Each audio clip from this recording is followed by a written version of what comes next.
మనకు ఇష్టంగా మనం సెక్స్ స్టార్ట్ చేస్తాం, మనకు ఆ ఇష్టంగా వీర్యం వెళ్ళిపోతుంది. ఎన్నిసార్లు ప్రయత్నిస్తారు, అరే ఇప్పుడైనా ఇరగదీస్తారని అయినా అని, కానీ ఇరగదీయలేడు. ఎందుకంటే అక్కడ ప్రాబ్లం ఉంది. ఆ ప్రాబ్లం, ఆ లోపము, ఆ దోషము తగ్గే వరకు ఆ సమస్య అలాగే ఉంటుంది. ఇంకోటండి, కొందరికి సెన్సిటివ్ పెన్నిస్ అనే సమస్య ఉంటుంది. అంటే ఇక్కడ ముట్టుకోగానే వీర్యం బయటకు తన్నుకుంటూ వస్తుంది, అది వేరే సమస్య. మళ్ళీ ప్రీమ్యాచ్యూర్ ఎజాకులేషన్ సమస్య వేరు.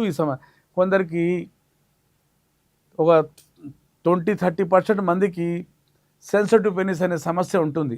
ఆ సమస్య చాలామంది ఏమనుకుంటారంటే నాకు ప్రీమ్యాచ్యూర్ జాకులేషన్, చాలామంది డాక్టర్లు కూడా తప్పు చేస్తుంటారు. ఏంటంటే సెన్సిటివ్ పెన్నిస్ పెట్టుకొని ఆయనకి ప్రీమ్యాచ్యూర్ జాకులేషన్ మందులు ఇస్తుంటారు. ప్రీమ్యాచ్యూర్ జాకులేషన్ సమస్య అస్సలు తగ్గదు. ఫస్ట్ సెన్సిటివ్ పెన్నిస్ తగ్గించే వరకు ఆ సమస్య తగ్గదు.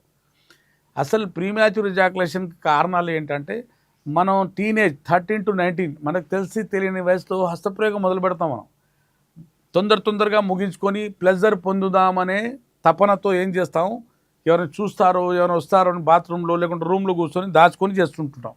తొందరగా బయటికి తీసి ఉల్లాసం కలిగిందని ఫీల్ అవుదామని తొందరగా వీర్యం బయటికి తీసేస్తున్నాం. అదే అలవాటు బ్రెయిన్కి పడుతుంది. కండిషన్ రిఫ్లెక్స్ అంటారండి దాన్ని.